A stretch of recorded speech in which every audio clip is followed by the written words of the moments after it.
scissors to cut the ribbon or take the ribbon off prior to start? That's a really good question. I think typically we say that you can't use a tool that everybody doesn't have. So unless I'm not seeing scissors on everybody's table. So I think just in the spirit of playing fair to everyone, if you don't mind, they're not on terribly tightly, so they should be easy enough to pull off. If you have an issue, like a physical issue with being able to do that, though, let me know, because we don't want anybody to be inconvenienced by that, but we also don't want to be unfair to any of the folks who don't have a pair of scissors handy. All right, and I see that we're live now. Andrea, are we good to start in on the pre-competition information? We are good to go. Woo! Okay. All right. So let me get my screen sharing here. Hang on just a second. Great. And now we are recording, just so that everybody's aware of that. You might have something to tap on your screen to indicate that you know that we are recording at this point. And let me share our slides. Okay, so we'll do a quick welcome. We'll do more in the program in the second half of the day, but I do want to give a shout out to our sponsors for today's events. The puzzles that we are competing with today were donated by Masterpieces, so I want to give a big shout out to them and thank them for their generous support this year. Also want to give a super huge shout out to Press Puzzles. They were the sponsor for our awards this year. You're going to get some beautiful puzzle-shaped plaques. Also we have medals and other fun things. We'll have some shots here in a minute so everybody can kind of get a sneak peek at some of the prizes to come for our winning teams. Also contributing to prizes this year, we had Completing the Puzzle and Code and Key. So I want to give a shout out to them as well. And also want to thank the Lilly Library and Andrew Rhoda, the curator of puzzles, is a part of our team and doing presentations live here on site all day for folks who want to stop in for some of the mechanical puzzles that he gets to work with in his professional capacity. And you'll get to hear from him a little bit later today. And also want to thank and also acknowledge the fact that this is an event that benefits the History Center here in Monroe County. So if you're local, definitely check it out. And if you ever get to visit Bloomington, if you're not from here, we welcome you to come and visit us and check out the beautiful facility that we have here as well. All right, so next up, I think everybody's all set on this front. We've gotten a lot of the logistics taken care of while we were getting people logged in. You just want to make sure that you have that T still in front of your name if you're a team and an S in front of your name if you are solo. For anyone, if you have change status, so like if you have been a team and maybe people were out sick or not able to join you today, I know we've got a bunch of snow and freezing temperatures here in Bloomington, so it made it a little bit more challenging. Feel free to send us a message in chat, and then we can get that changed over so that you can be competing as a solo as opposed to a team. That will give you a little bit better chance at being victorious today. And I think we covered too sending your team names via chat so that we can update those if that is of interest to you. I've got a quick video to play just to get everybody hyped up, featuring some of the previous highlights from past competitions. So it's only about 2 minutes. This is another good kind of catch your breath, stretch, make sure you've got all the equipment that you need. I'm going to hit play. Here we go.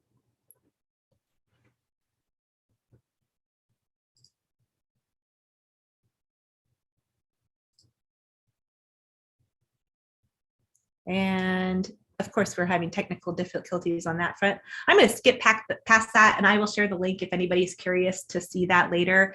I'm not getting audio playing, so just in the interest of not making people watch that, we will move right on. As you all know, we are right at the starting point. We're getting ready to do our jigsaw puzzle competition. We've gotten the check-in process complete. I do want to call out the fact that we will be pausing at 1:30 so that we can switch over to our live presentations. You have a couple different options at that point, and we'll talk about that. But basically, if you are not done by 1:30, you have the option of continuing to time yourself or hitting pause and then resuming once the programming ends. So we're hopeful and optimistic that most teams will get pretty close, if not completed by that point in time. So hopefully that won't be a hard decision to make. But then we'll be rejoining for the award ceremony at 2 p.m.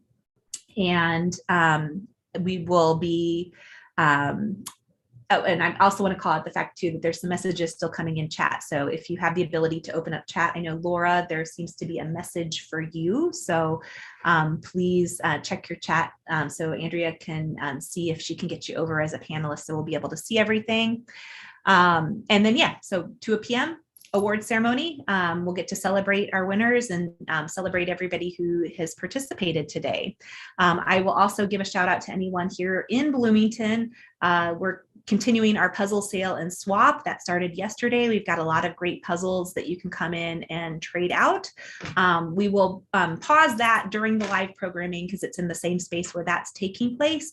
But you are welcome to come in and join us. Like if you want to be here after you finish competing, especially for the award ceremony, we welcome you to come in and experience that. Masks are required, but you are welcome to come in and do that today. So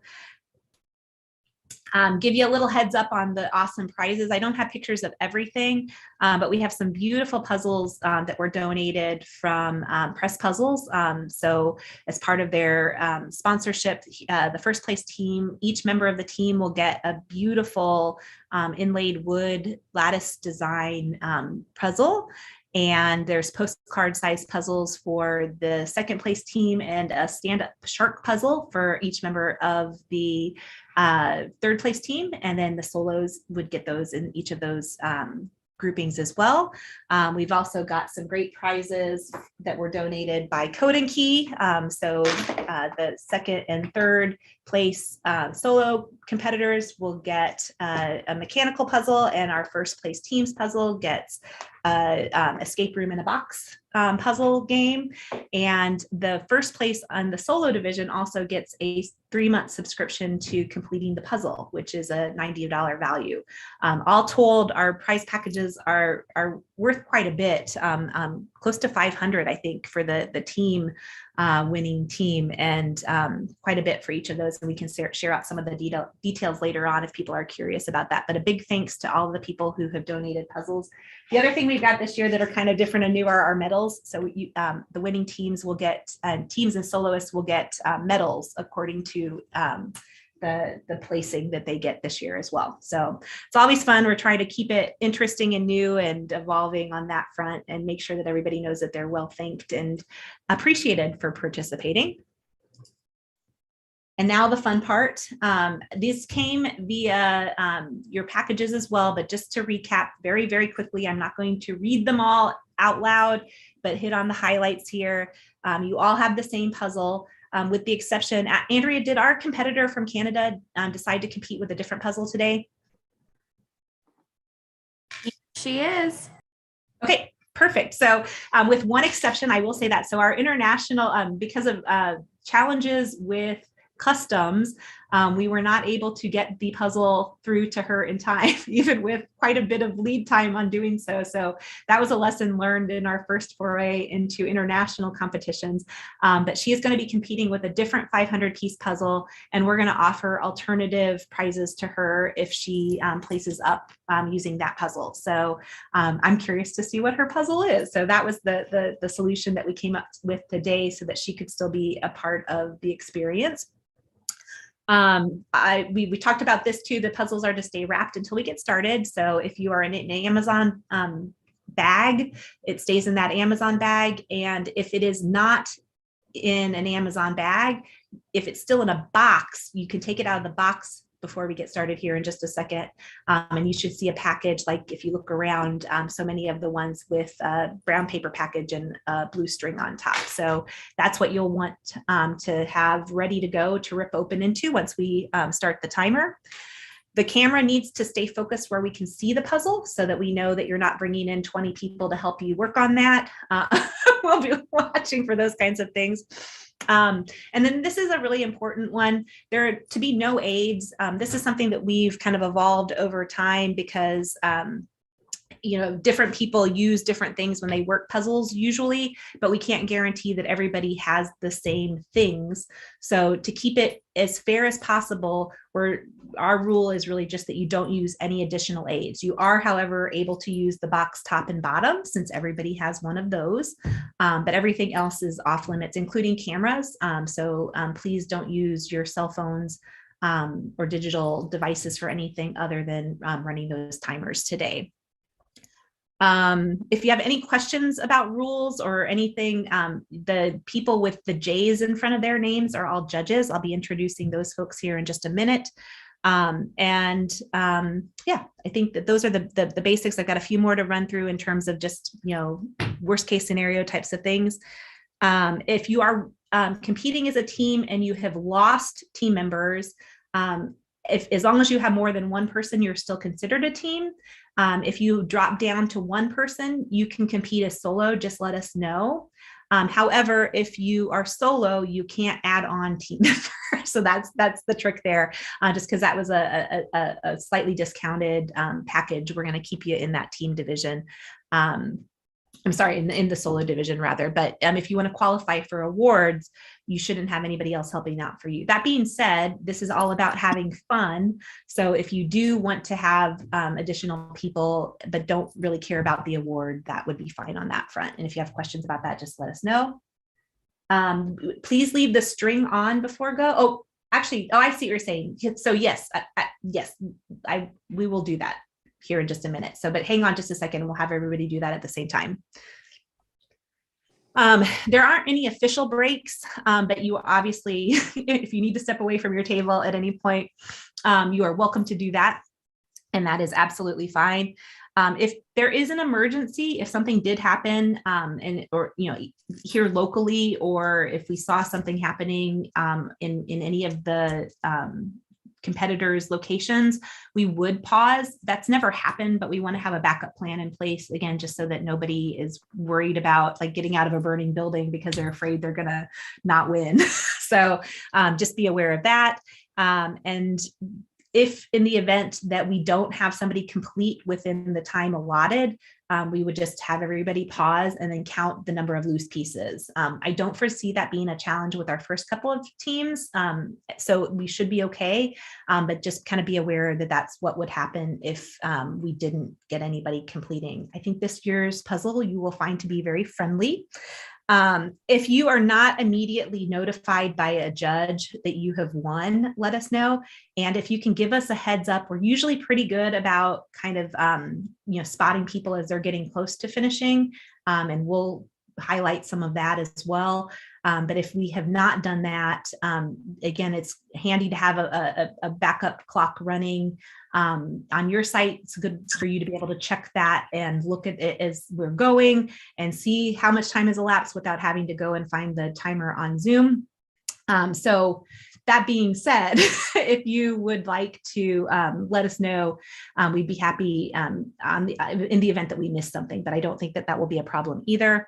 If you can alert us when you have about 20 pieces left, I know it's hard to take that kind of pause, but if you can have one kind of team member designated, maybe earlier in, kind of get that message keyed up and ready to go. And all you have to do is hit send. That will also help us kind of be able to watch as you finish. Again, I don't think it will be any problem, but it does get a little bit chaotic once we get going, and especially as we get toward the end for a few teams, if we have people pretty close to being on the same time. Let's see, I think that's it in terms of questions. We did have a request to be able to take the ribbon off before the official start, and I think I'm going to make the call that is okay. So if you did want to use scissors to open it, if you have one of the brown paper packages, at this time, you are welcome just to take the ribbon off. So take the ribbon off. We'll give people a minute to do that. So you should just have a paper wrapped box or the Amazon package. I think those are usually pretty easy to tear open.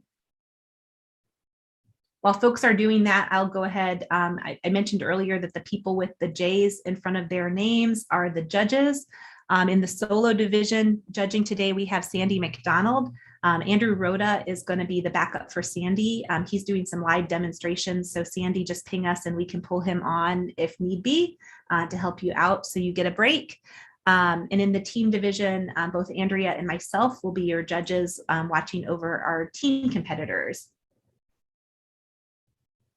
The 20-piece rule does apply to solo participants as well. That was a question that had come in. So again, when we stop at 1:30, if we need to, if we don't have the first 3 place winners at that point, then we would go ahead and have everybody tally and determine who has the fewest pieces to establish who our winners are. Thanks, that was a great question. I still think we're going to get some solos done before that mark, so my fingers are crossed. I want to give a quick shout out again to all of the previous PuzzleFest participants. It's kind of like a growing family, so we're really excited to see people back again.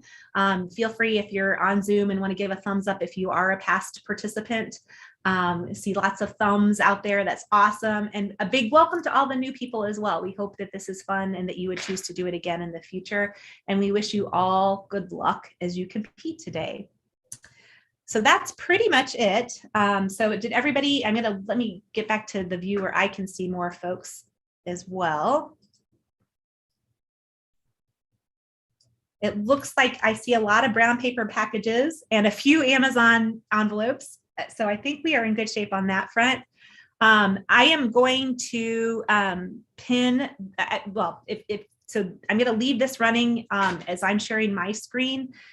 This is the timer online, so you can always come back to this page. There's also a link to the page where we'll be putting team information and all of that. It's a handy page just to kind of reference if you ever need to.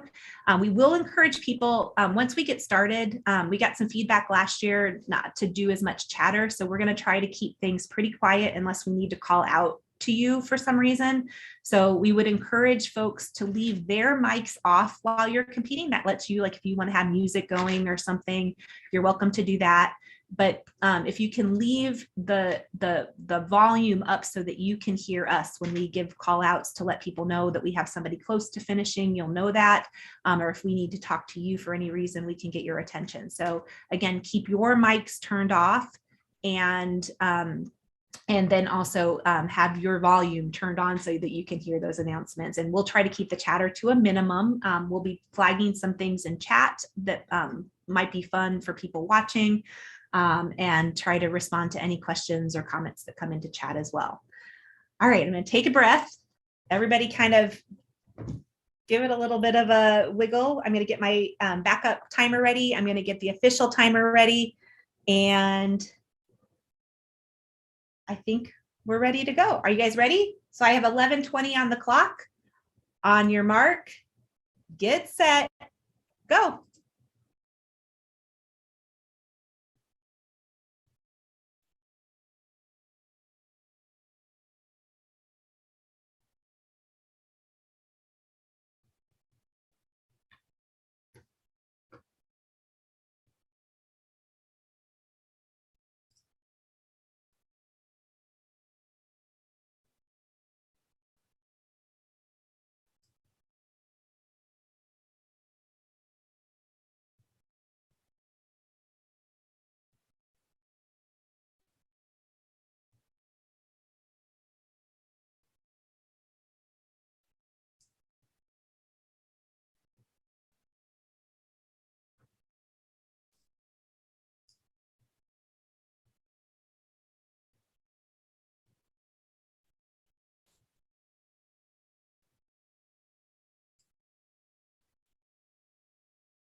for anyone who had pinned the time, we've got that corrected according to the backup clock. So the time is now 5 minutes and 40 seconds. So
We're about 20 pieces left. Emily and the Dickinsons. Thank you. Nervous too. I'm really nervous.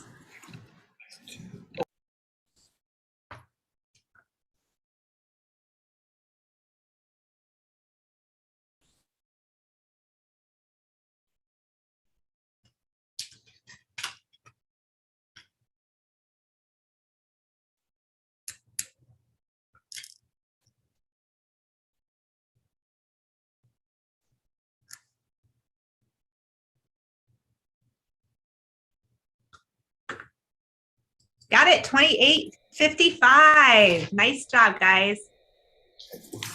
Nice. Was that the first one? That was our first team. Yes, we did! You knew this. Like, It is muted. no.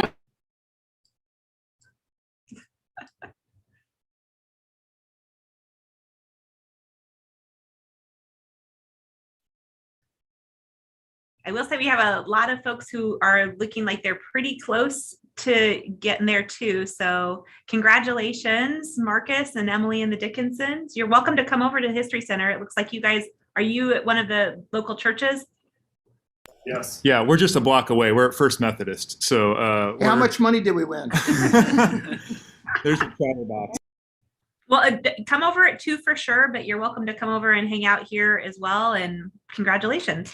Yeah, we'll be over in a little bit. Thank you.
Okay.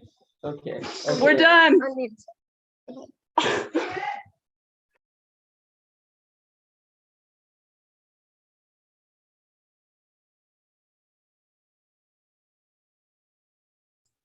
Sorry, I was muted. I'm going to call it 43 even on that one. I think there was a little bit of a lag in it coming through, and that seemed like about the time you guys were celebrating. Congratulations. Thank you.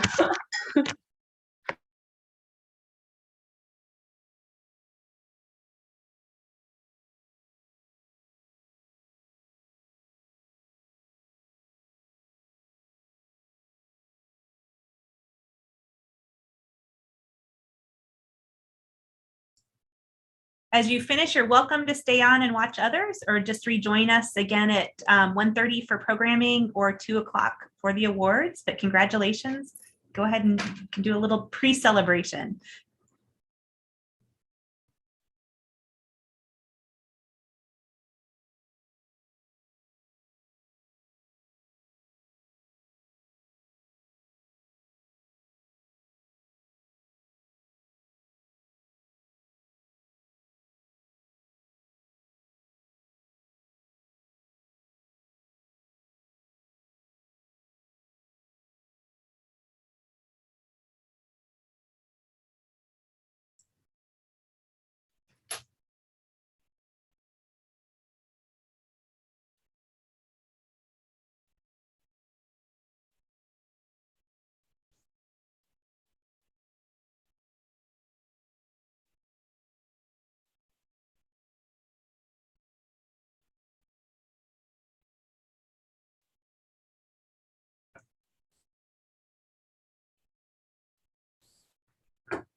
Done. We're done.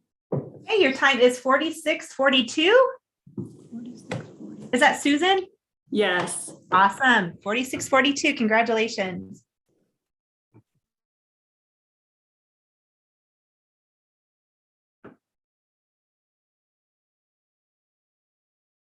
Looks like we have a couple right behind you. Heather, it looks like you're probably in the 20 piece range as well. And Hopi, I hope I'm pronouncing that correctly, but it looks like you're getting close also. We're done, Heather. Heather, your time is 47:23.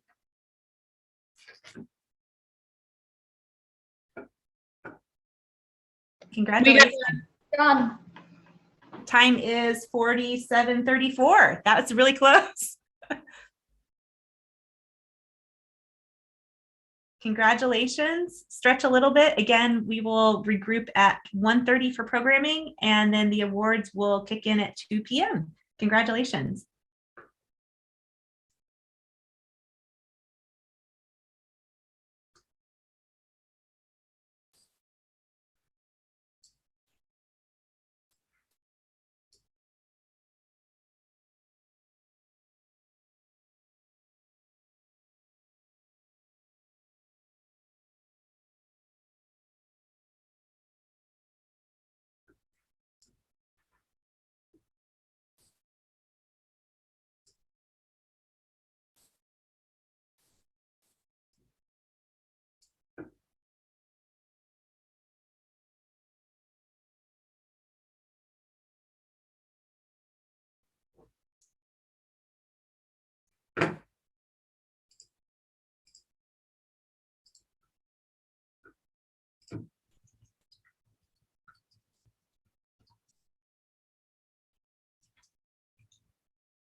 Cusack has 20 pieces.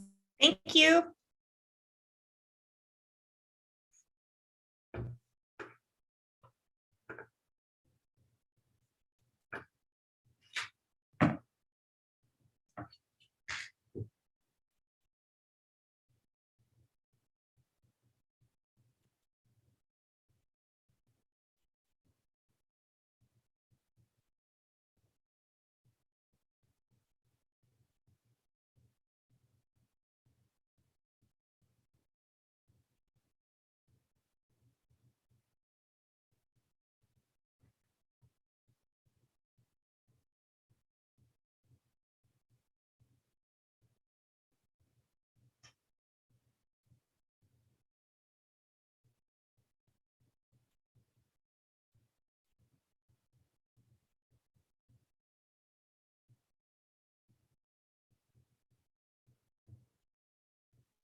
I'm done. Yvonne is done. Yvonne, your time is 51:45. Congratulations.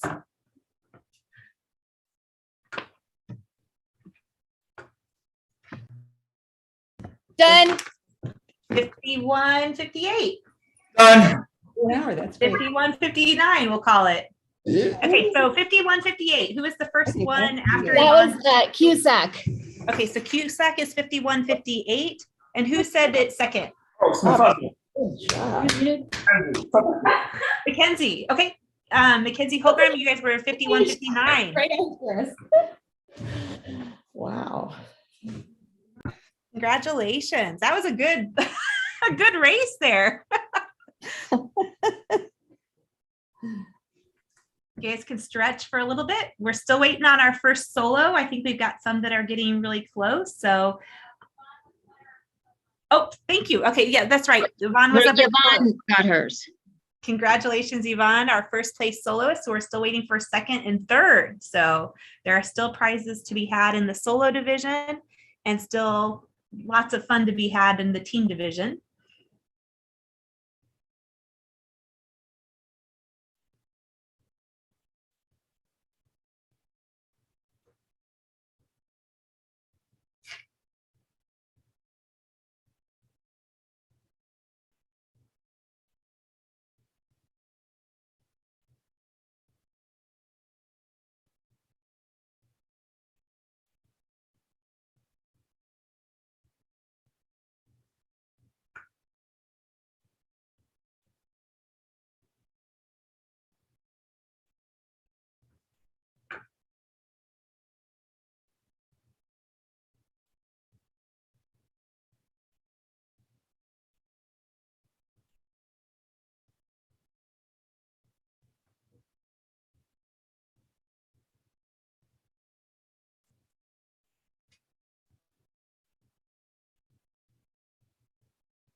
Done.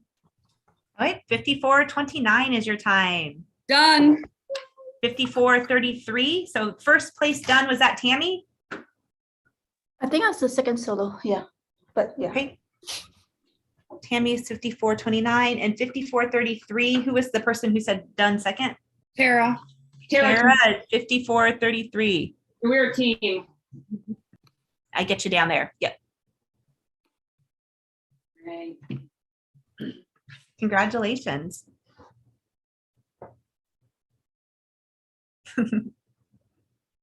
It's nice to break that hour mark. We're getting really close to the hour mark, though. We'll let people know when we're there.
You're just at the hour mark.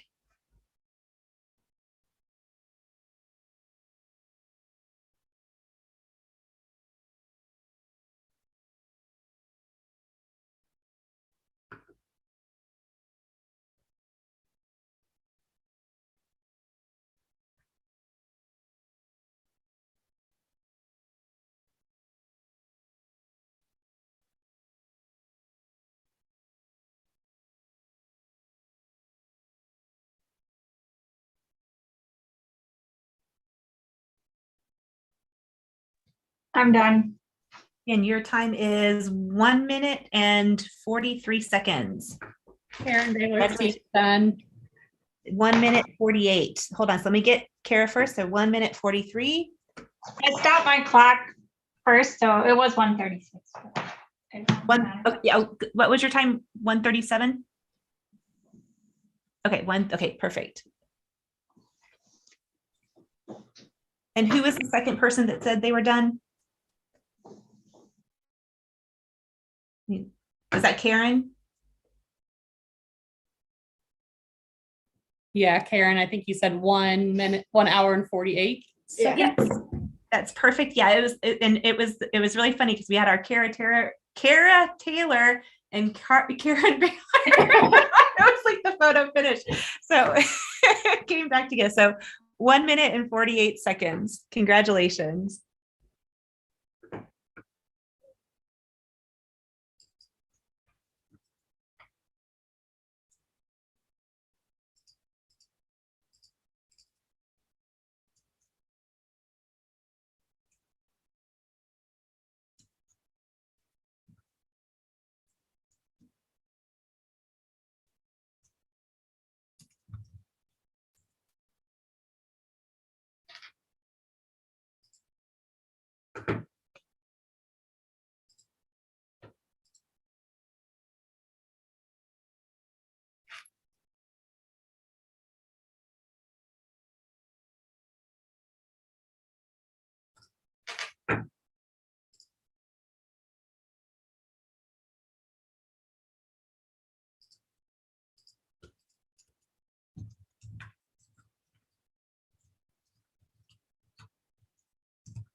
Done.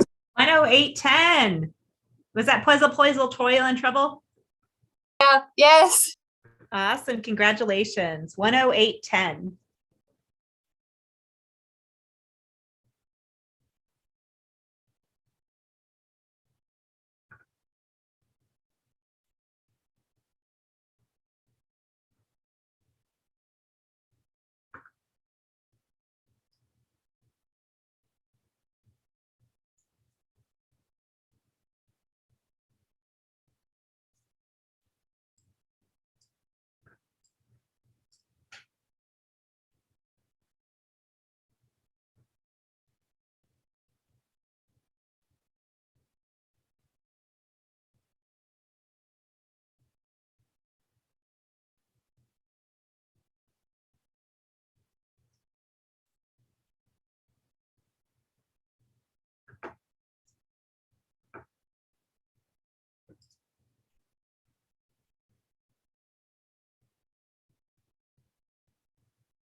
Done. All right, 113.36.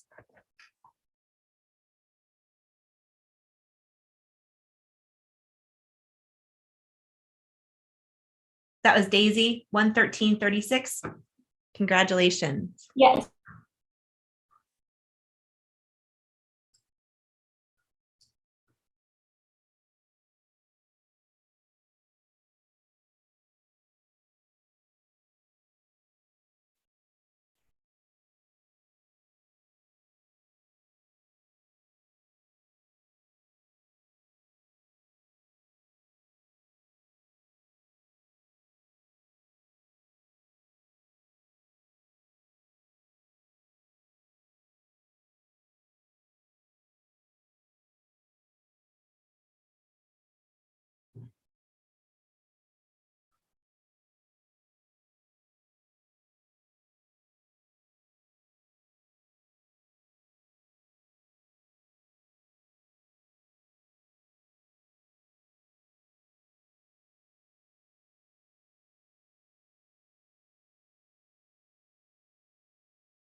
Done. 115.57. Congratulations, Steve and Sarah.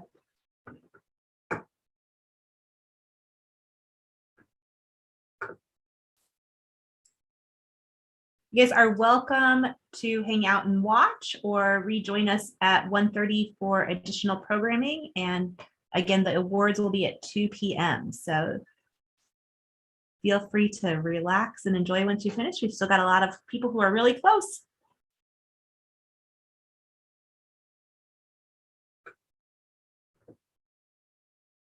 Is it Bridget and the Newmans? It looks like you guys might be done. We did the whole thing except for 4 pieces we're missing in the corner.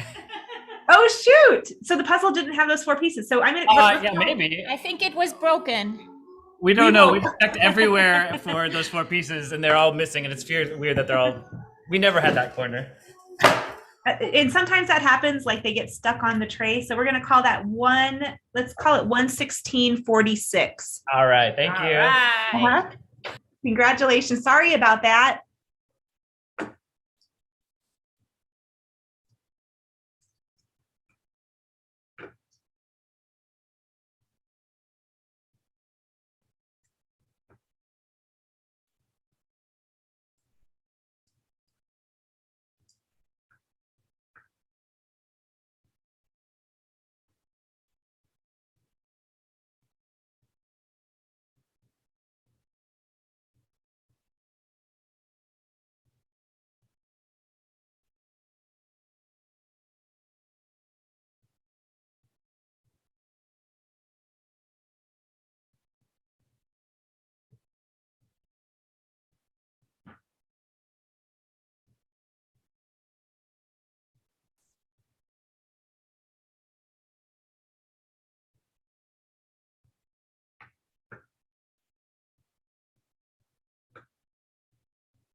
Hi, I think I'm done, but I can't find two pieces. I don't know where they are at all. Look, we're gonna call it 1:19:30 is your time, Lily. I am so sorry about that. 1:19:30. Okay, thank you.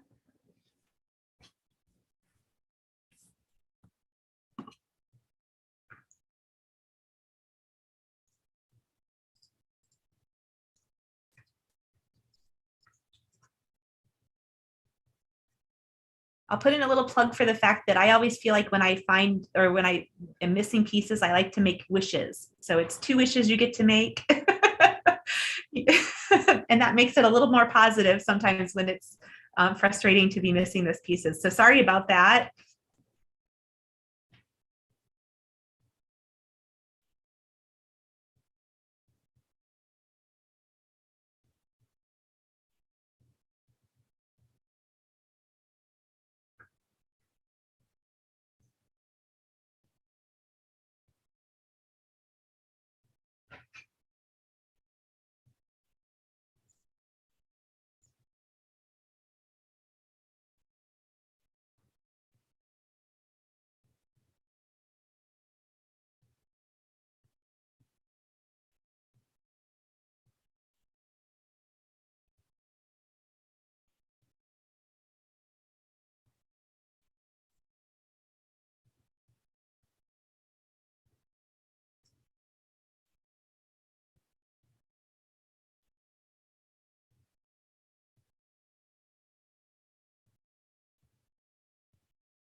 Vicki, are you done?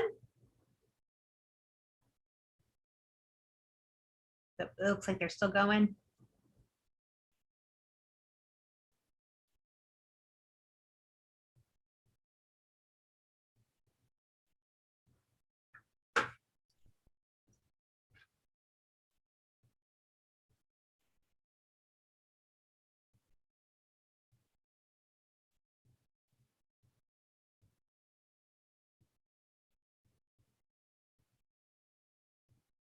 One 22:38, Vicki, good job.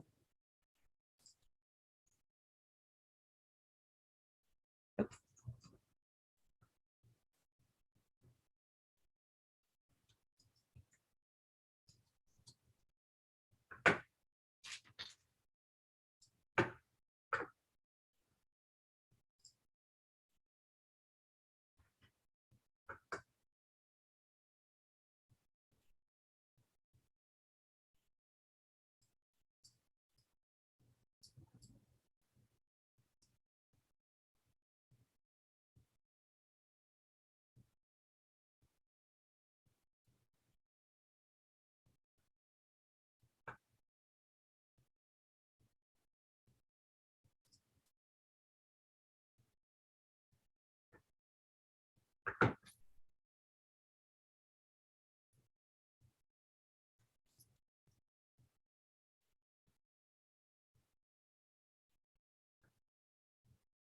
I'll give another plug for anyone who's local. You are welcome to come in. The puzzle swap is still running. We'll have some live programming starting at 1:30 and awards at 2 p.m. So still a lot more puzzling fun to come today.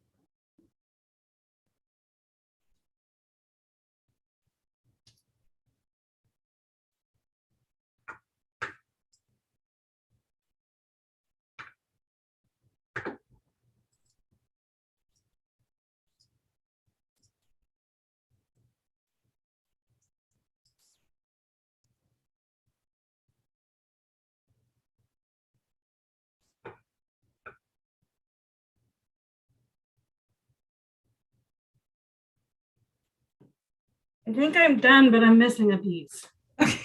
24, I'm looking everywhere. Okay, so let's call it 1:24:30. I'll take a little bit of time off for the extra searching there. So 1:24:30 on Charity. Okay, thank you.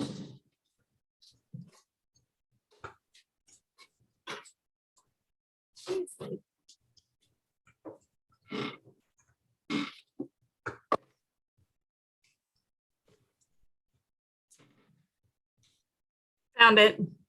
Oh, okay. Let's count that one just because you did a little bit of looking. So we're going to leave it at 124.30. Thank you. Yeah, no problem. Sorry about that, but I'm glad you found it.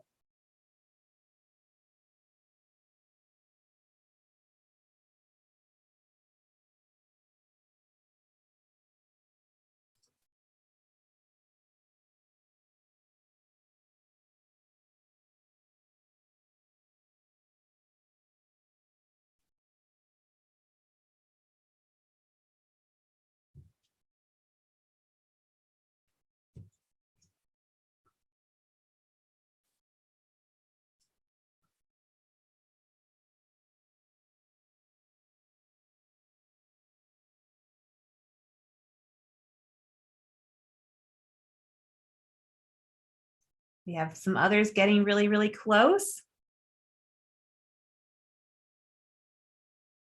Is it different competing as a solo participant versus a team participant, Charity? I am so slow by myself.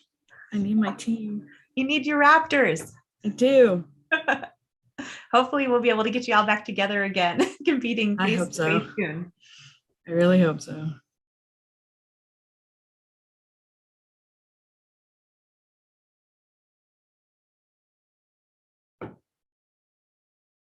Everybody is doing really, really great. I would still say this is probably the fastest year we've ever had. So this is pretty amazing. Everybody's on track to get done really quick.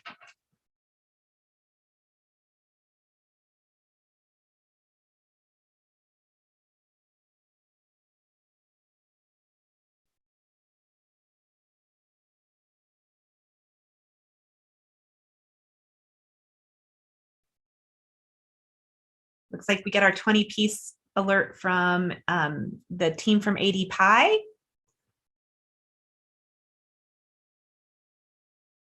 Couple more pieces to go. They're also defending champions. I should note that Charity and her team are defending champions, and so is the team from AD Pi.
Looks like Alexander might be down to the last few pieces as well.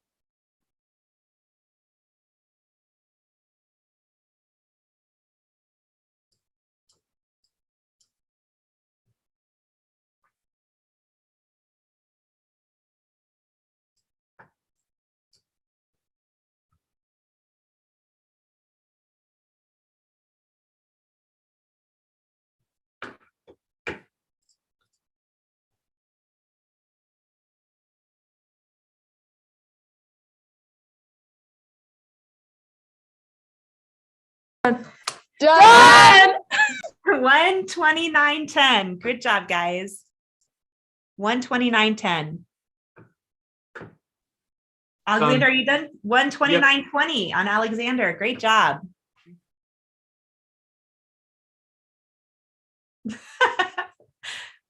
I like how you guys were ready for the instantaneous photo there. Get that right on social media. That's excellent.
I'm close.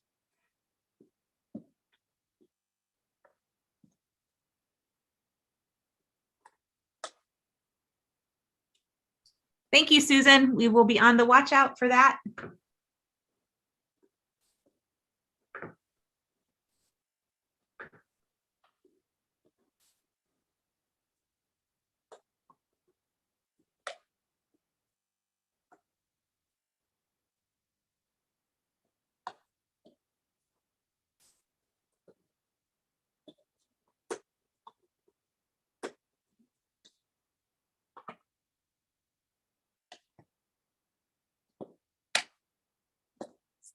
Yes. 155.40, 155.40. Congratulations.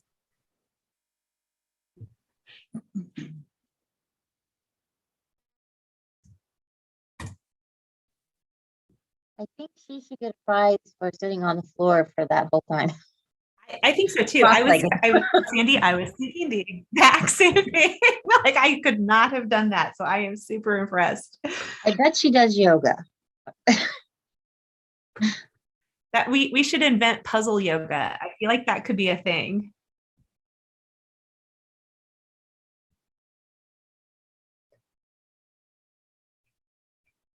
So I'm going to give everybody else kind of heads up. We're getting close to that 2-hour mark, which is still like we've had lots of teams in the past that have gone over that. So that is not an issue at all.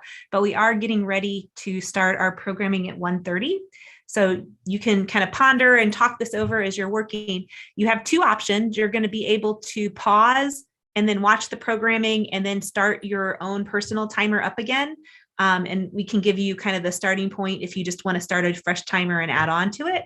Or you can keep working through the presentation and we can kind of keep this stream open and the time clock will be there, but we'll be managing the process of that live programming here in just a minute. So ponder what you want to do. If you want to pause so you can enjoy some of the other things taking place over the course of the upcoming hour, or if you want to just keep working. Sometimes I know it's hard to stop when you're that close or you've invested that much time. So please feel free to keep working as well. So that those are both your calls, and then we can get your times either way added to the official roster of times for the event. Mary, you're doing great.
We are just over the 2-hour mark. We've got about 10 minutes before we switch over to programming. So again, just think if you want to keep working or if you're going to want to pause at that point, you just keep it up too. It's fun to watch everybody working on puzzles. I wish I was there with y'all doing it too.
All right, we've got about 2 minutes to go, and then we're going to switch over into live programming mode.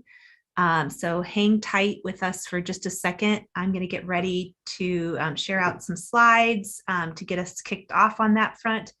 And then we've got a lot more fun coming up with presentations from Andrew Rhoda, who's live here at the History Center.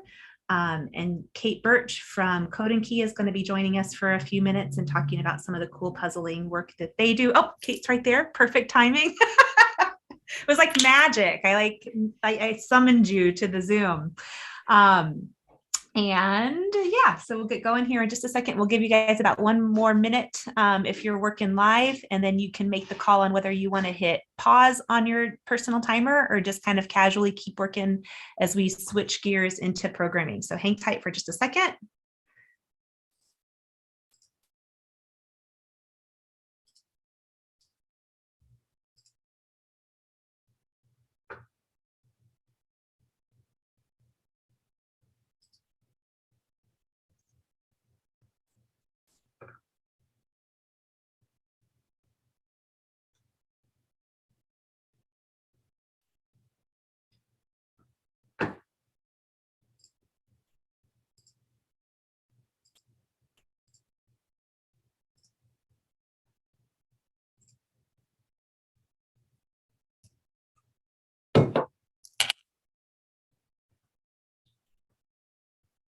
All right, I have 1:30 on the dot. So we're going to be really, really, really punctual. If you want to keep working on the puzzles that you are working on, please feel free to do so. We're going to keep the chat open. So when you finish, if you do keep working, just text us that time and we'll get that added to the roster. I am going to I'm going to try to switch back to the official time clock, which you're welcome to check as well. But for the most part, we want you to be able to see Andrew and the things that he's talking about, and Kate when she shares some things with us as well. So I may not have that streaming, but if you ping me, I can get you that time information. I'll be looking on chat. And Linda, our competitor from Canada, bless her soul, her puzzle didn't arrive, and so she picked a puzzle at random to work on another 500-piece puzzle, and it was challenging. So I definitely feel her on that one. But everybody else is doing a great job, and I think we are just about ready to switch over. So it is my pleasure to introduce Andrew Rhoda, who has been a part of PuzzleFest from the beginning and has the esteemed position of serving as the curator of puzzles at IU's Lilly Library. And I'm going to turn things over to Andrew. He's going to talk about some really cool puzzles that relate to birds. And I don't know if anybody noticed this. If you're watching, I know we've switched over to kind of webinar mode, so I don't know who all is in the audience. But if any of our competitors are watching, the puzzle that we were working today was called A Bird's Nest. I don't know exactly why, but that was the title. And so Andrew was cool enough to try to find some things from the collection at the Lilly that related to birds. And so it's really exciting. He's found some treasures, and he's going to be talking about them today. And just a little after that, we'll hear from Kate from Code and Key, and she's going to be telling us some cool things about her business and all the cool things that they do to create really awesome puzzles that can be worked in a variety of ways, both on-site and off-site. So we'll hear from Kate in just a minute, but I'm going to turn things over to Andrew. Welcome. Yes, thank you very much, Jen. As Jen mentioned, I am the curator of puzzles at the Lilly Library. Let me share my screen and start the slideshow. Excellent. So, yes, as Jen mentioned, I am the curator of puzzles at the Lilly Library. The Lilly is Indiana University Bloomington's Rare Books and Materials Library. We recently just had a interior renovation, and as you can see, we have new doors in this image here. The Lilly Library, as a Rare Books and Materials Library, is a non-circulating library, but we have materials that can be used in the library in our reading room. Among the various collections that we have at the Lilly, we have rare books, First Folio, Declaration of Independence, but we also have papers from writers, filmmakers, actors, and we have, manuscript materials from regular people. We have diaries from Civil War veterans and other things. But among all of these paper-based materials, we also have the Jerry Slocum Mechanical Puzzle Collection. And that collection is currently around a little over 35,000 mechanical puzzles, which are a little bit different than like jigsaw puzzles or crossword puzzles in that they're generally three-dimensional objects that have pieces that need to be moved or rearranged in some way to achieve a specific result, usually through deduction, luck, or dexterity. In addition to these puzzles, we have over 5,000 puzzle-related books. We have all of Mr. Slocum's research archives, not only related to his puzzle collecting, but to his writing about mechanical puzzles. Mr. Slocum is considered an expert in the field. He was even an expert witness at the patent infringement trial of the Rubik's Cube in the early 80s. So he is widely considered an expert in mechanical puzzles. And his collection is very vast, and his research we have on file for anybody to take a look at. In doing research in his collecting, Mr. Slocum came up with a categorization system. There are a number of different systems, but as we have Mr. Slocum's collection, we use his classification system. And his classification system is based on what you do to solve the puzzle. So there are puzzles where you put pieces of together, or you take them apart, or you do both, and in the case of interlocking and disentanglement puzzles. Then there are ones that have patterns that are repeated, like the Rubik's Cube, algorithmic patterns that are used to solve the puzzle. Then there are puzzles that use manual dexterity, or do things like ask you to pour water into or out of a vessel that usually has holes at the top. But there are also puzzles that when you rearrange them, they either have part of the puzzle or an image on the puzzle vanish, or they are folded into different shapes. And there are also puzzles that are seemingly impossible, but the goal with these puzzles, usually they are bottles that have a lot of items in there. If you've ever seen a deck of cards inside of a bottle, that is kind of the idea. That is a type of impossible puzzle. And so the goal here is not to like get the cards out of the bottle, but the goal is to explain how the puzzle was made. So those are the different categories that we have in the collection. And as Jen mentioned earlier, we had a idea for a theme based on the bird's nest in the jigsaw puzzle for today for the competition. And initially I thought, I wasn't sure how many bird puzzles we had in the collection when we talked. I thought we would have just a few, and I would have enough to do a presentation. But when I started looking at the bird puzzles that were in the Slocum collection, I found hundreds of bird-related puzzles. So I thought I would share a few interesting examples here today on this presentation. So here we have a puzzle called Sectional Birds. It's a put-together puzzle, and as you'll see in this next slide, it's a little bit like a jigsaw puzzle in that these geometric pieces are meant to be put together to create an image, to have a full image of these birds. There's also another group included in the same box that are long horizontal strips that have similar images on them.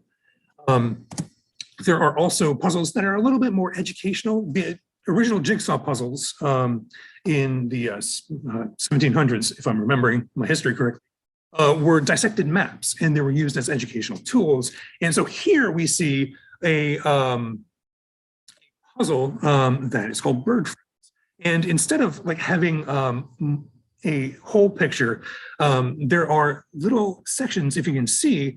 What we're doing here is just placing the bird heads on the right bird bodies. And there are little notes about each of the birds there. So it's a little bit more of an educational puzzle as well. Now, take-apart puzzles do have a couple of different subcategories. There are secret opening puzzles like this. There's a tradition in Japan of the secret opening box that are more rectangular in shape.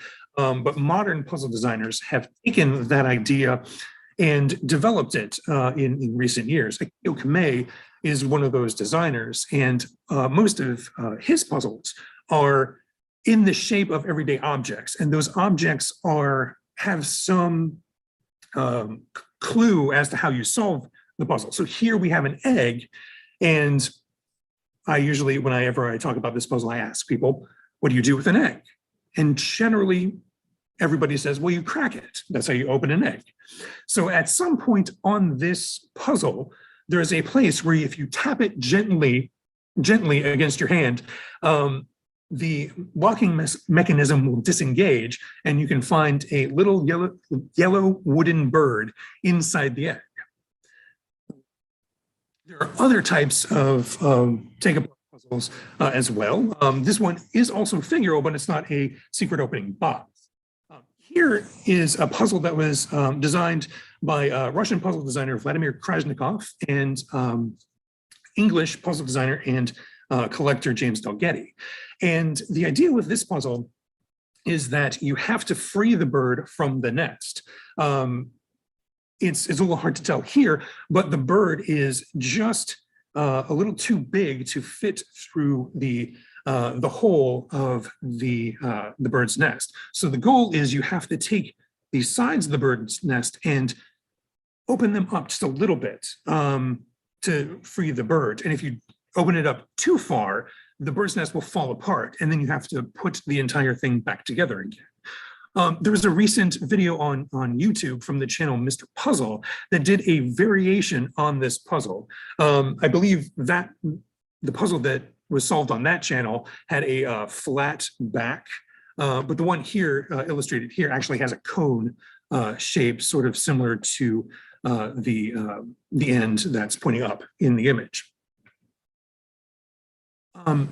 Interlocking puzzles are a little bit different. They are, as I mentioned before, they're puzzles where you both take apart and then put back together the puzzle as a whole. And there is figural interlocking puzzles like this are fairly common, but there's a tradition from Japan of these interlocking puzzles called kumiki puzzles. And this one was made by Unitaro Yamanaka. The Yamanaka family is very famous for making kumiki puzzles. And so this is an example of their output. And most interlocking puzzles have a key piece, which is the first piece that needs to be taken out and the last piece that needs to be replaced.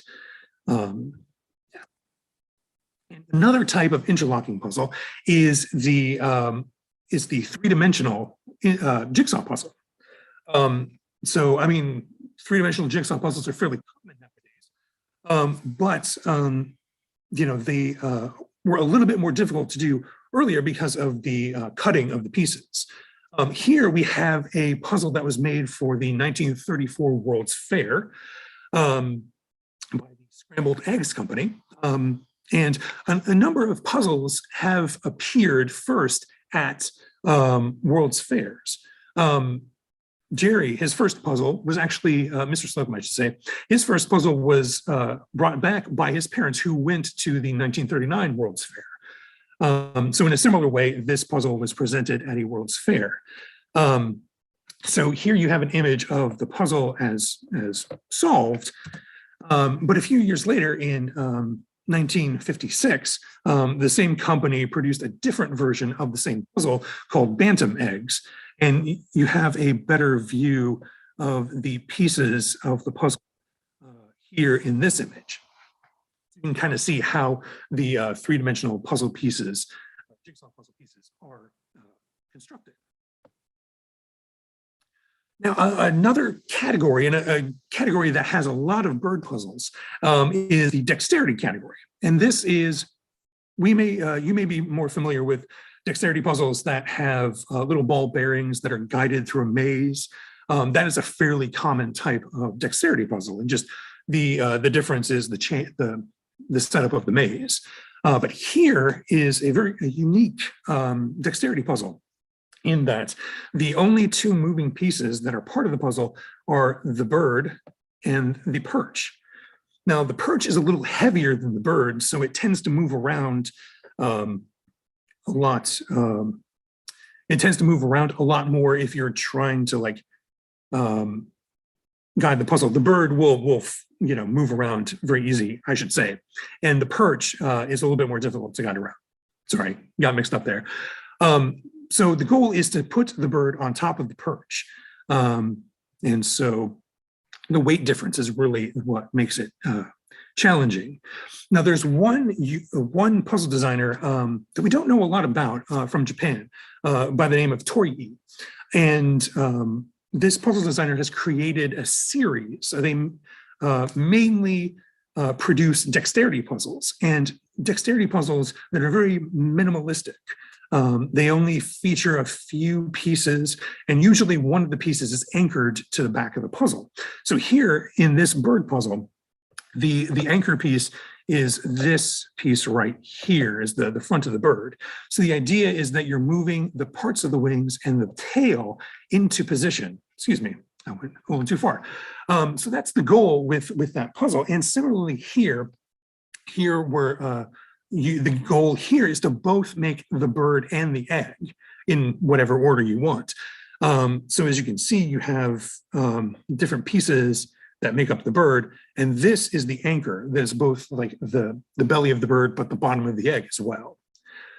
Now, interesting to note that in Japanese, the word for bird is tori, and so the designer Torii uses appears to use a bird in their maker's mark. So that's something in my research for this talk that I found, and I thought I would share it. So there are a number of different types of designs that incorporate birds. And this one is another one where the bird itself is actually the anchored part, and the goal is to move the top four parts of the rainbow around the bird and to set them into size order. And the bird often will flip the pieces around to add difficulty to guiding these pieces into order. Now, another puzzle category that we have is the vanishing puzzle. And this vanishing puzzle is a little bit different. Generally, there are only 3 pieces, with the puzzle being cut in half through the middle and then only being cut part way at the top. We have 3 pieces, and the idea is that you'll switch this top right piece and this top left piece. And that when you do that, one of the eggs will disappear. This one is a little bit different in that it is cut along the middle lengthwise, but it's also cut between these two groups, those two groups of eggs. And the idea is that if you switch the top and bottom quadrant, you'll get down to around 6 eggs. But if you take the bottom sections and put them on the top and kind of reverse the top and bottoms, you can actually get up to 12 eggs. Usually you can only change between like 9 and 8. And so it's very unique. That one added extra piece adds another level of complexity to that particular puzzle. So we do have a number of these puzzles on display in our permanent exhibit in the Slocum Room, which is actually open right now at the Lilly Library. The main galleries are open until 4 o'clock today on Saturdays. So So yeah, if you want to see the larger puzzle collection, we have that exhibit available for you. There is also information online at the link in the slide. We have a database that acts as our catalog for the collection, and we also have a finding aid for Mr. Slocum's papers and research. So yes, if you have any questions, feel free to email me, and I would be happy to talk more about puzzles, any of the bird puzzles, or just any mechanical puzzle at all. Thank you very much.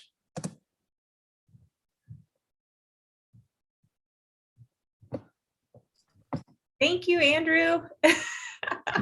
I want to give everybody an alert as well. I know Mark is always a popular presenter. He had a family emergency that had taken him out of town. So I did want to note that he is not going to be presenting, but we still have lots of good things in store for you, not the least of which, and probably most importantly, Kate from Code and Key. Kate, do you go by Netzler Birch or do you just go by Kate Birch? Which do you prefer? Either one is fine. All right, well, I'm going to turn things over to Kate to talk a little bit more about Code and Key, which is an amazing escape room experience that we have here in Bloomington. Code and Key has been a longtime partner of PuzzleFest as well. And I am super excited to let her talk a little bit more about how puzzles relate to the cool things that they do and all the different kinds of cool puzzles that they create. So I will turn things over to you, Kate. Great, thanks. Hello, everybody. I'm Kate. Welcome to the Code and Key escape rooms. This is our lobby area. So we are primarily an escape room business. If you're not familiar with escape rooms, they are live action puzzle games. So if you think about the board game Clue, that's what we do, except in real life. So we have a couple rooms that are set up in an immersive narrative theme. And you get a group of players together, and then you have 1 hour to go into the room, search through the whole room, find all the clues, solve the puzzles, and complete your mission. So it's an amazing, really opportunity for out-of-the-box thinking. We put all kinds of puzzles in our escape rooms, everything from maps to mazes, codes, things that you need to match across the whole room, everything you can imagine. So I thought I'd give you a little tour just really quick as we get started. So this is our lobby, but all of our escape rooms are actually back here behind our secret door.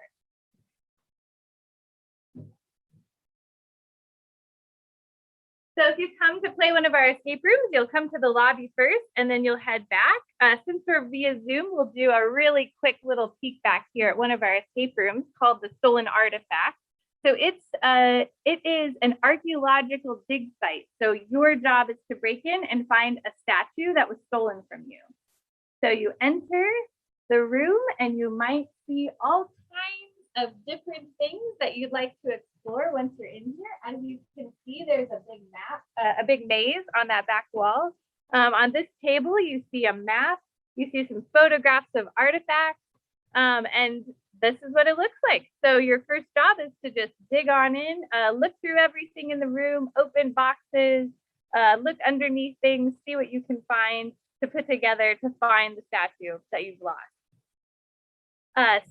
But in addition to escape rooms, we basically just can't stop designing puzzles. So we have worked on all kinds of puzzles in all kinds of different formats and designs. For example, we have our puzzle boxes, which you can see right here behind me. These boxes are designed as a kind of an introduction to puzzle games. So it gives you an opportunity to explore what kind of puzzles we might have in an escape room. You just kind of spin the box, you look at all the things on it. Oh, this moves. You check on all the, oh, here's a door, but it looks like it's locked. That's something you have to do to figure out. So we have 3 of these puzzle boxes, and if you ever stop by, you can play them. This one's available for free, just a little exploration of different kinds of puzzles.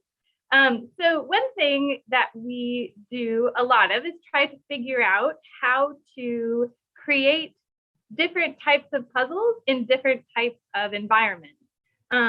So in addition to our puzzle boxes and our escape rooms here, we also do the last 3 years, we've done an outdoor escape room or puzzle hunt with the Parks Department. For example, one year we did it at Winslow Woods, which is an entirely wooded trail. So you had to move from one puzzle spot to another in the forest and then solve puzzles at those locations. We also have a puzzle escape room that we've built inside a vacation rental in Bloomington. So folks who stay there on vacation can also play an escape room in the house that they're staying in. One of the things that I find the most interesting about designing puzzles for escape rooms and for a lot of the other things we do is that we're always trying to figure out how do you make a puzzle that is most commonly played on paper into something that you can play in three-dimensional worlds. So for example, we use a lot of mazes in various types of puzzles. And as you saw in our escape room, we put one maze just on the wall. So you can walk up, you can add things to the maze. You can see the maze across the whole wall.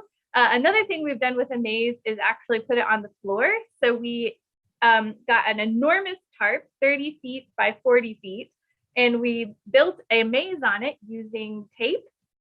And you can actually walk through the maze. We go to Blooming Labs Maker Fair every year in August, and last year we had it there. We'll probably have it again this year. So if you ever want to play our giant walking maze, it'll be at that event.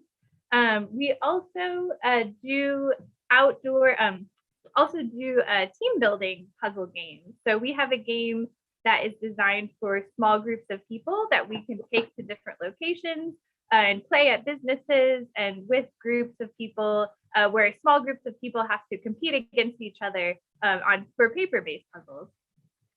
We also created a take-home puzzle game. So it's all paper-based puzzles and comes in a little envelope. You take it home, you try it with you and your friends, see if you can help recreate a chocolate recipe that was accidentally blown up in a test kitchen. But another thing we are always thinking about too when we design puzzles is how can we make it more fun? We're always trying to think of how to kind of bulk up the puzzle to make it even more enjoyable. One of the things that we do then is also to make it bigger. I love looking at all of the puzzles that Andrew has, and we get a lot of ideas from those types of puzzles. And then sometimes we just make those puzzles bigger. For example, we're in the process of creating our third escape room, and we're going to do a puzzle that involves gears. And so we decided if gears are fun, like these gears that you might see on this box, then it would also be fun if they were just bigger. So this isn't even the biggest gear we have. So we're pretty excited about our giant gear puzzle. But we would love to have you guys stop by anytime. We're open on the weekends, and come in, play an escape room, hang out, try a puzzle box, chat with us about puzzles. We love all different kinds of puzzles, jigsaw puzzles, crossword puzzles. We'll talk about anything. We also recently started a little puzzle gift shop. So we now have a variety of small scale wooden puzzles or vintage puzzles. If you ever want to pick one up for a stocking stuffer or something. So yeah, we are so interested in the world of puzzles and really happy to be participating today. Good luck, puzzlers. Thank you, Kate. That was perfect. I didn't know we were going to get the behind the scenes tour, so that was excellent. And it's a ton of fun. I've actually done that room, and it's a challenge, but it is like super, super fun as the puzzles all reveal themselves. So definitely I take her advice and check that out if you're in Bloomington or ever in Bloomington. Awesome. We are going to do a real quick video and then launch right into awards. So Andrea, I'll let you reset things there and get ready for that. I'm going to play out the video. This is the one we tried to play earlier, and I think I have it in a format that we should be able to share now. So give me just a second, and I'm going to share my sound, and hang tight, and we'll get that going here, and we'll start the awards right afterwards. So real quick, the virtual round of applause to Andrew and Kate for being awesome presenters today, and congratulations, and hang tight to all of the participants from this morning's jigsaw puzzle competition who are getting ready to hop on the line here for awards. So hang tight with us, and we'll get back here together in just a second. I did that wrong. Hold on a second. There we go.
All right.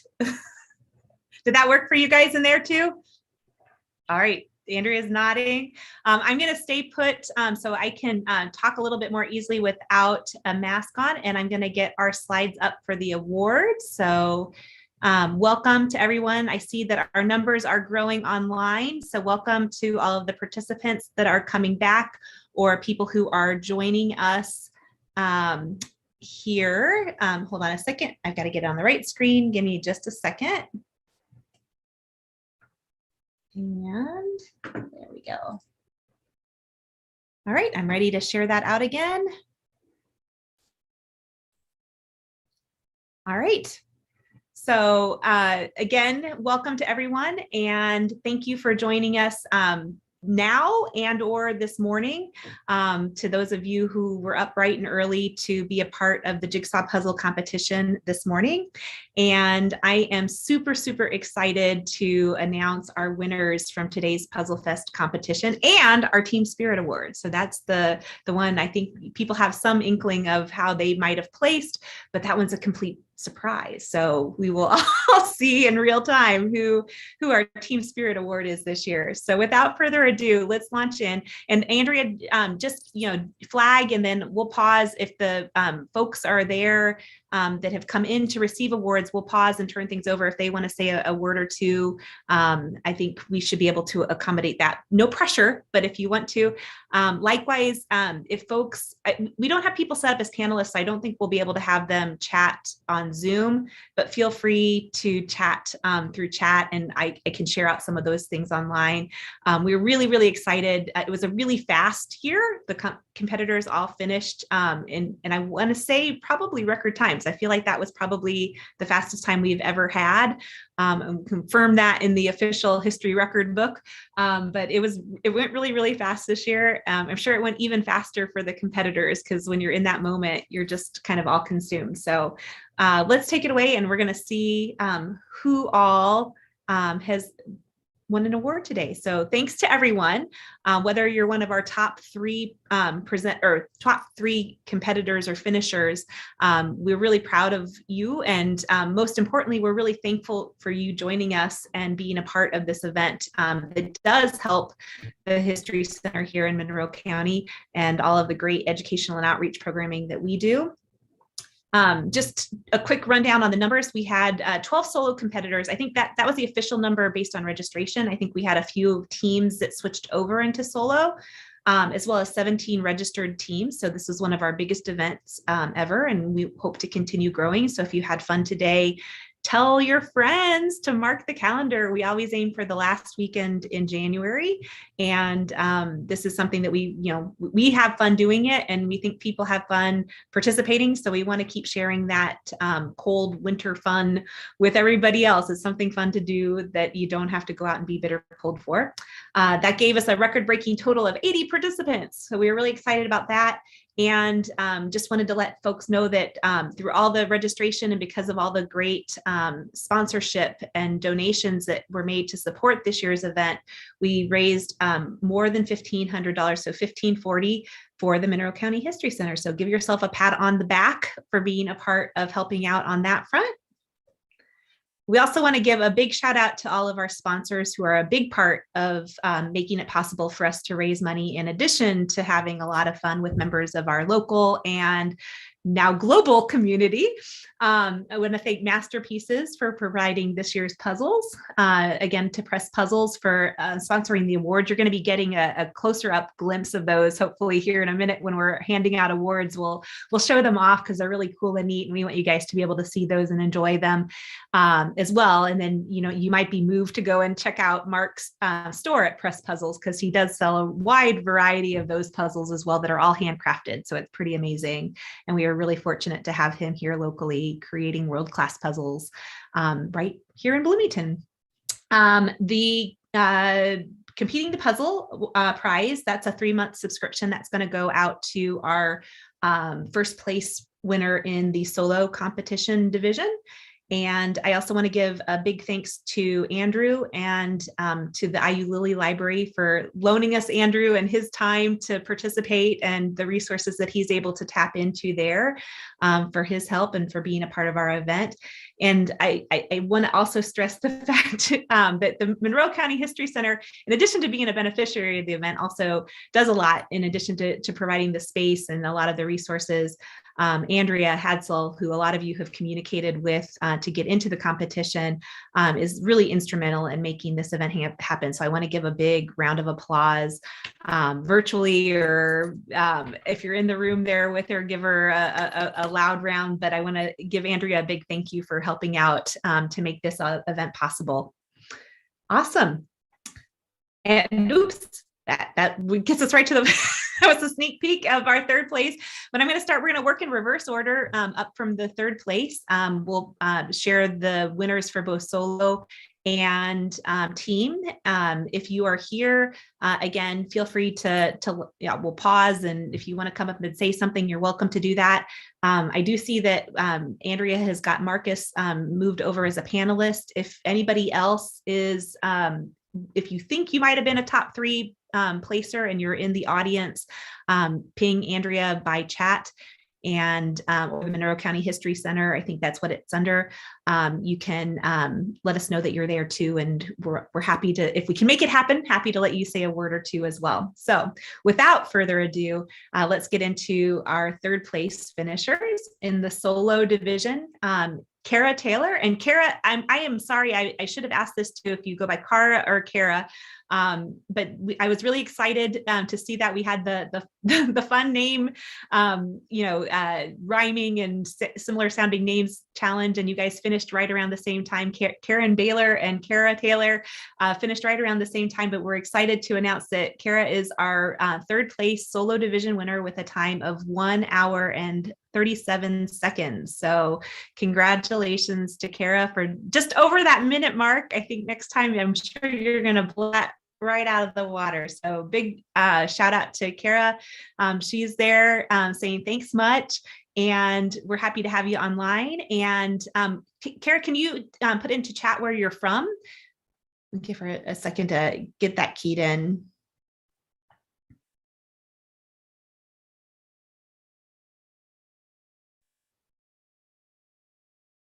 Oh, there we go. Andrea's working her magic. Did you want to say something real quick? Well, we're getting her unmuted. Maybe it looks like she is from Iowa. And I am not even going to try to pronounce the name of your city. So hopefully we'll get you here able to talk in a second. And I'll let you tell us where you're from and kind of where that's located in Iowa.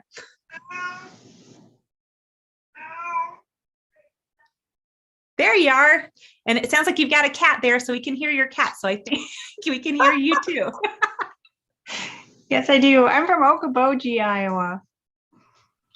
Fantastic. And whereabouts is Okoboji? That is in the northwest area. Fantastic. Well, congratulations to you. One of the questions we always ask our winners is if they have any secrets or tips to share, because that makes it fun and educational for everyone else in the audience. Did you have any special strategies that seem to work well for you? Oh, that's a good question. That's always a tough question for me. This one was nice because there were a lot of colors. So a lot of times I tend to go for the colors or like the textures. So this one was really good for that because there were lots of things you could focus on, like the stone wall or whatever. So it was a really fun puzzle. Good. Well, I'm glad to hear that. And we will definitely share that out with our friends at Masterpieces as well. I haven't worked it yet, so I'm looking forward to it. So it's good to hear good reviews on that front and that it was a fun puzzle to work. Well, congratulations to you. Andrew, if you want to come on, or if we have Andrew's camera up, you are going to be receiving a medal. So you'll get your bronze medal. You will get one of the mechanical puzzles from Code and Key that they had donated as a prize. And then you will also be receiving the puzzle etched plaque via mail as well. So we'll work on getting those ordered. Those are going to be engraved with your name. So Andrea, I'm sure we'll be following up to get all the requisite details on that front. Wow, thank you so much. Oh, and the shark puzzle. I forgot the shark puzzle. Yeah. There you go. Thank you. And thank you for such a fun event. I like that it's not just a competition, that you have the people talking about puzzles and everything. It's great. So thank you. Thank you so much. Well, congratulations to you, and we hope to see you again in the future. I'm going to move us on to our team division. And in third place in the team division, Susan Yoon. And Susan came into third place with a time of 46 minutes and 42 seconds. Is Susan online or anyone from her team? I'll monitor chat for a minute and we'll see. While we're waiting to see if they are in the audience, I will go ahead and say that that for the third place team, they will also each be receiving one of the bronze medals and shark puzzles as well. I should note that all told, that third place package, it comes to just shy of $90 for the solo participant and about $186 for our team. So it's a pretty valuable prize when all is said and done. So congratulations. It doesn't look like we have Susan in the audience, so we'll get that shipped out to her. And I'm going to move us on to our second place winners. In second place, for the solo division, we have Tammy McLeod with a time of 54 minutes and 29 seconds. So pretty amazing that as a solo competitor, she was still able to break that hour mark. So congratulations to Tammy. Is Tammy in the audience today? Rumor has it Tammy's actually on her second puzzle competition for today. So I believe she's for a reason. I love it. Like the back-to-back puzzlers are amazing. So and I know that this is a popular time of year for puzzle competitions. Because it's International Puzzle Day on January 29th. So oftentimes our event falls January 29th or 30th. Look that up on the internet for sure. But I think a lot of groups have kind of come on to the same idea of doing some sort of celebration event around that date. So I think there are often competitions that we're up against, but I'm glad that she was able to join us in the morning and get done quickly enough that maybe she could get a rest before moving on to her next one. I'm going to turn us over now to the second place for teams. And I want to thank congratulate and thank for participating, but congratulate Celeste and her team with a time of 43 minutes. Celeste, I think is she there in person? Yes, she is. Oh, I think we're muted. Oh, fantastic. All right. And while they're getting their prizes and maybe you want to come over and say some things too, they'll each get a medal, a printed PuzzleFest medal, in addition to the plaques that are on order. They'll be getting the Bloomington Gothic, American Gothic, really cool Bloomington postcard puzzle from Press Puzzles. They will, I think that, is that everything? Sorry, let me grab my list of things. Their prize package is valued also, so for teams in second place, it's valued at $186, and our solo package is valued at about $84. So congratulations to our team winners. Celeste and your team, do you guys want to say anything? You're muted. Yeah. There you go. I'm Celeste's sister. We're high schoolers and we puzzle every day in third period. And we're so excited. Yeah. What high school do you guys go to? We go to Bloomington South. Fantastic. We do a virtual, or not a virtual, but an extra puzzle fest up at Bloomington North. We need to get that going at South, obviously, too. Yes, we're seniors, so we're leaving, but there are lots of passionate puzzlers at South. Well, that's excellent to know about. Well, you guys represented them super, super well today. That's an amazing finish and at a time that you're really, I'm sure, proud of. Do you have any tips, like kind of tricks that you guys use or things that you do that contribute to your success? I think the puzzles we do are really hard and like much harder than the one we did today. I think the one today was super fun and had so many different colors. So I think we've trained on more difficult puzzles. It's all about the practice sometimes too, just having that opportunity to just get your communication strategy down and Yeah. Well, congratulations. Thanks for coming in. So you're welcome to pick up the prizes that we have locally, and then the plaques will be on order as well. So congratulations. Thank you. Thank you guys. Yeah. And then I see a note from Yvonne. She said, Tammy just did the Winter Carnival in the morning in Minnesota at 8:30 a.m. and then ran to her hotel room to do this one. So this was her second. I can't even believe that she did one before that. So that's amazing, Yvonne. Thank you for that heads up. So it's a full day of puzzling fun, I guess. You can just go from one to one to one. And that's, I think, one of the beauties, like we love the in-person competition. I think you guys saw some of those photos from our previous events. it's so much fun to be in the same room with a lot of people kind of all, engaging and getting excited at different stages during the process. So it's a very different feel to be online, but we are so excited about the fact that that allows us to have folks from all over the country participating. That's been a really, really cool byproduct. Obviously there's a lot of downsides to the pandemic, but this was one of the ones I think is an upside because we've it forced us to kind of go more the virtual route. And I think we've had a lot of fun being able to engage with some new folks now internationally. So that's really exciting. So, and we'll hopefully be able to continue doing that in some capacity. All right.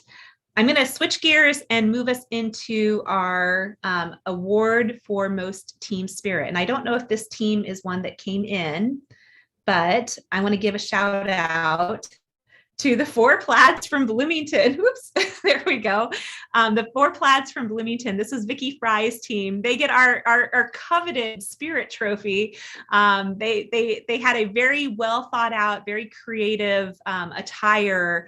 I'm often swayed by the team attire, but they were also really great sports throughout the competition as well. I think that this was their first puzzle competition. I know they were coming in and trying to take advantage of our sale and swap puzzles to get a little last minute practice in. So I want to give a big shout out to Vicki.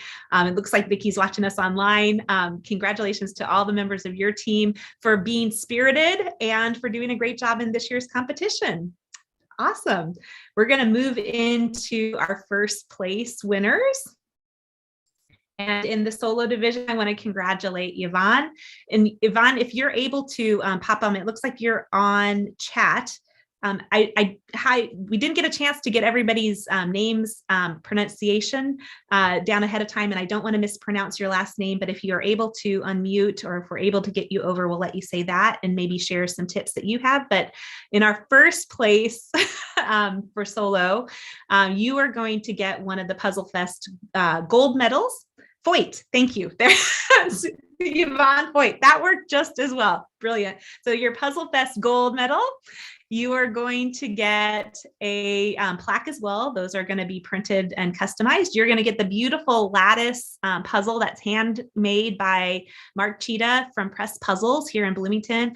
I believe that that's what's the value on those? That's like a $75 puzzle.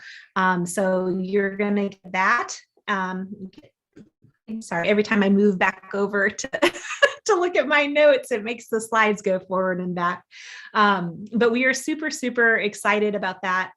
Your time was a 51:39, so 51 minutes and 39 seconds. And it sounds like you've done some competitions before.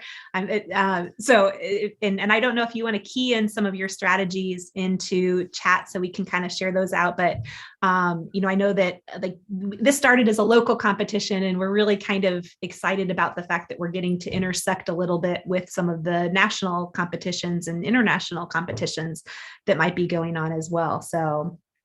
He also is receiving a free 3-month subscription to Completing the Puzzle as our solo winner as well. Thank you for reminding me. Yeah, that's the really unique prize that our solo winner is going to get as well. And that's a $90 value. So all told, the prize package for our solo winner comes to just over $200. So it's a pretty robust package on that front. And we hope that you will enjoy that and it made your time worthwhile. We hope that everyone else's time was worthwhile too, just from the fun you were able to have and getting a cool puzzle out of it too. But we're really excited to be able to offer a pretty big prize package to all of our participants this year. And I am ready to move us on over to our team winners for first place. So our team winner this year is actually a repeat winner, Emily and the Dickinsons, with a amazing winning time of 28 minutes and 55 seconds. They've got their PuzzleFest trophy from before, so you're going to have to get a bigger trophy case now.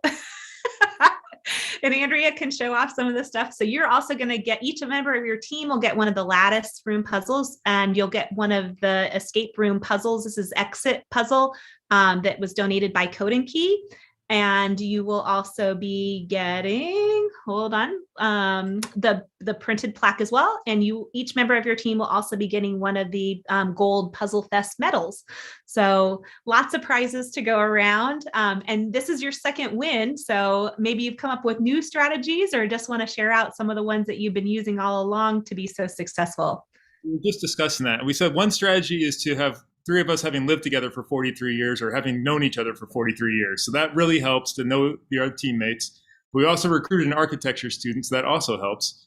But the other thing is, I think we were comfortable just moving around a lot. So switching from section to section, or like, I'm working this and it's working fine, or it's not working fine, so I'm going to move to something else. Someone would yell out, hey, help me over here. So good communication amongst the team. Other than that, I don't know what our general awesomeness, my brother says, but kind of he's also not, he's going to be not humble. I don't know what the word is. So anyway, but we love it. We thank you so much for doing this. Like it's a big highlight in the Dickinson family every year. So we look forward to it. Anything else? Oh, they're good. Okay.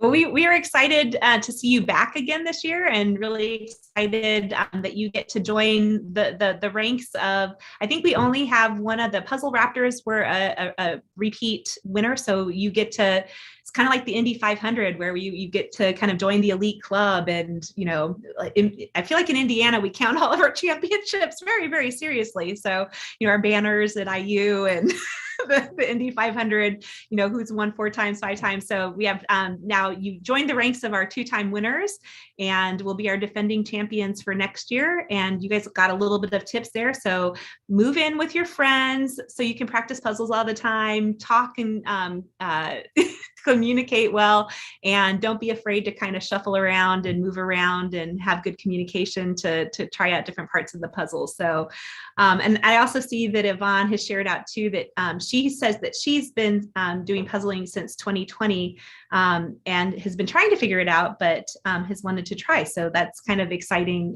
So that sounds like maybe it was one of your first competitions, Yvonne. So that was really exciting. And I don't know, Emily and the Dickinsons, do you guys compete in other puzzles elsewhere as well? Not really, because I'm in Bloomington, so it's like just close to, you know, physically close here, close to my heart. And so then they just like coming to visit. And Emily, they're from Illinois. Emily's coming from Kentucky. And so it's just a fun kind of place to gather and do things. So we don't do a lot of other competitions, except like at Christmas time, just with each other. I don't know. Is there money in other competitions? Is there? My dad wants to know if there's money in other competitions. He'll start to think about it for his continued retirement.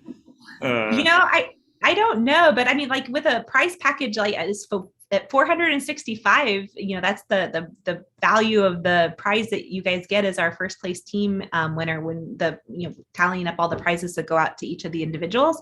So it's a pretty good deal, I think. But I don't know if other ones do it for cash or not. We'll have to do some looking into that and give you the heads up if that's the case. We get a cut of that, of course, right? Okay. Awesome. Well, congratulations, and congratulations to everyone else. We've got a few more things, just kind of bookkeeping things to kind of run us through.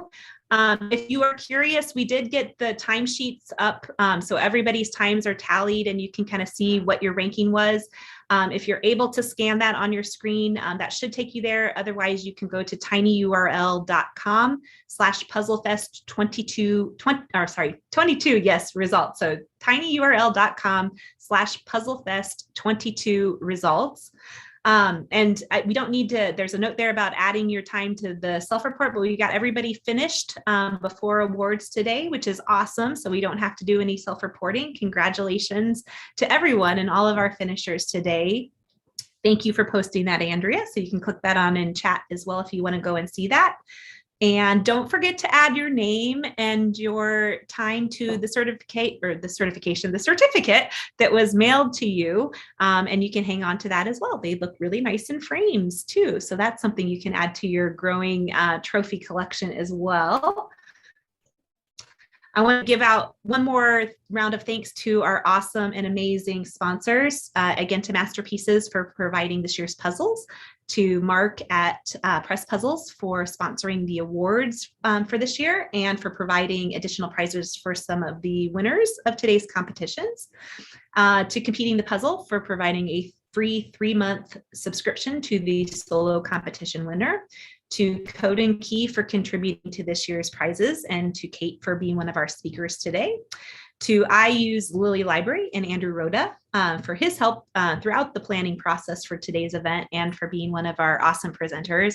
I think we all learned a lot more. I think I need to get in to see the Lilly Library's collection now that their renovation is done. So I think Andrew's talk today was a good reminder of all the amazing resources we have there, and how much puzzling is an important and rich part of Monroe County's history. So definitely try to carve out some time to go and see that. Or if you travel to Bloomington, you can put that on the list of things to do in addition to visiting the History Center. And lastly, I want to give another big shout out to the Monroe County History Center and Andrea, all the staff for making space at the History Center for us to be able to do this each January, with the exception of one February. We're usually in January, but for really just being great and supportive contributors and partners throughout the PuzzleFest planning process. So thank you. And thanks to everyone then for being a part of that experience of helping out the History Center. I also want to give a shout out to all of our PuzzleFest committee members. Andrea Hadsel as our event manager and also today's event host. Sandy McDonald was integrally involved in the planning process, including reaching out to donors and helping us to secure the puzzles for this year, and helping to handle some of those sponsorships, and serving as one of our event judges in the solo division. To Andrew Rhoda, who was our backup judge in those and also helped with planning and presenting. So not the least of which, that amazing presentation. So thank you to Andrew. Mark Cheetah, who wasn't able to be here today, who is a big part of our prize team every year. And when we're able to get him to do presentations, it's always great, especially when we're able to have him do those live. So sorry that didn't work out today for Mark, but we send a lot of positive well wishes to him and his family. I'm Jennifer Borland, and I serve as your event director and the team competition judge. And I think we got most of our presenters, but I do want to give a special shout out to Kate as well, who is the co-owner of Code and Key Escape Rooms here in Bloomington. Again, that's another great place to check out when you're in town, or if you're living in Bloomington, a good safe place for family fun, even during the pandemic. So check that out for sure.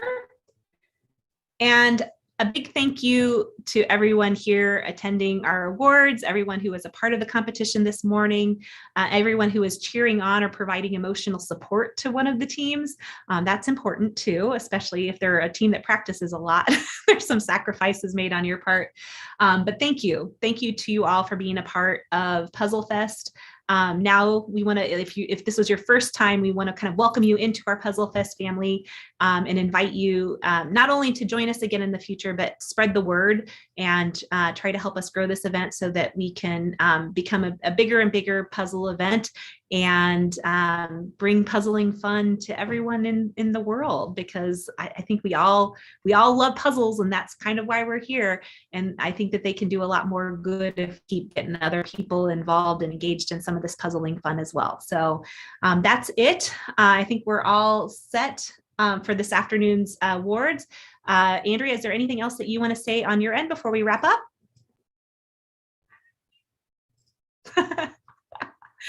I think she's tackling a logistical detail. I'll pause for just a minute. If anything else, yes, so there's a note from Andrea. I will point out in the chat, if you're watching chat, you can try your hand at this year's puzzle. I think we mentioned it earlier. It was called The Bird's Nest.